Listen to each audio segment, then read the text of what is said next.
Well, Bart Ehrman, thanks for coming by. I'm looking forward to talking to you or with you about your book, Jesus Before the Gospels, on North Carolina Bookwatch. This is a new book. Tell us a little bit about it. Right. So this book is combining two interests of mine. One interest of mine that I've had for about 40 years. So when I was in graduate school, I got very interested in the question of what was happening in the years when Christians were telling stories about Jesus before the Gospels were written. And so the deal is that Jesus died sometime around the year 30 of the Common Era, and the first Gospel we have written about Jesus was written probably around the year 70, the Gospel of Mark. The last of our New Testament Gospels written maybe around the year 90 or 95. So what I got interested in all those years ago was the time gap between Jesus' death and the first accounts of his life. It's a time gap of between 40 to 65 years. And my interest back then, and still is, what was happening to the stories? So it looks like the gospel writers were not themselves eyewitnesses to the life of Jesus. We call them Matthew, Mark, Luke, and John, but there are good reasons for thinking they weren't written by people named Matthew, Mark, Luke, and John. Jesus and his followers were lower-class Aramaic-speaking people from Palestine, and these authors are highly educated, literate Greek-speaking people living outside of Palestine. It looks like what's going on is they have inherited stories. And so my question was, where did the stories come from?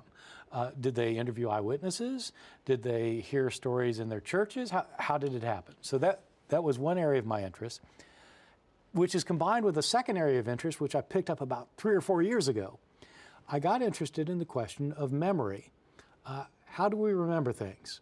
How do we remember things that we experience ourselves? How do we remember things that we hear?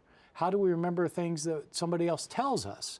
And how do we forget things? And how do we misremember things? And how do we actually invent memories?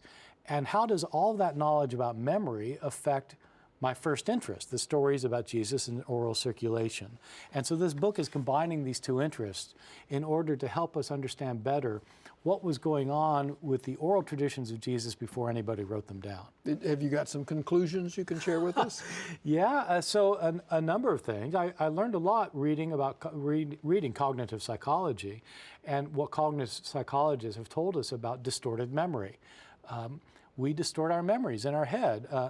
Most of us think of memory as something that is sort of like your cell phone. You take a picture and it gets stored on your cell phone, and we think of memory that way, that something happens to us and we take a picture of it and we store it in our head. And it turns out that's not right at all. When we remember something, we're actually putting together pieces of a memory that are scattered all over our brain, and we're constructing the memory. Or reconstructing it. Is it? Scholars even go beyond saying reconstructed. They say that we constructed it. And so that's how psychologists talk about it. We construct memories, and so. When we construct memories, we often leave gaps that we fill in unconsciously. We don't know, and we don't know in our heads where the gap is and where and so there's lots of rooms for misremembering things. So is the point that maybe the gospel writers have based their stories on misremembered memories? Is that? Yeah, so the question is, that is certainly possible, and the question is, how do you show that that's the case? And how do you show it, or that it's not the case? Well, so you show that it's the case or not the case the way that New Testament scholars have worked for a very long time, which is one way you can show it is if you have two memories of the same event that are completely at odds with each other, then both memories can't be historically what really happened.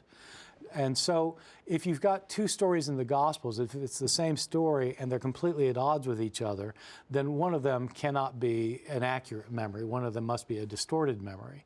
So that's one way you do it. Another way you do it is you look to see if a memory actually makes sense or not, or whether it's completely implausible. If it's completely implausible, then it's probably somebody who's distorting something. Wow.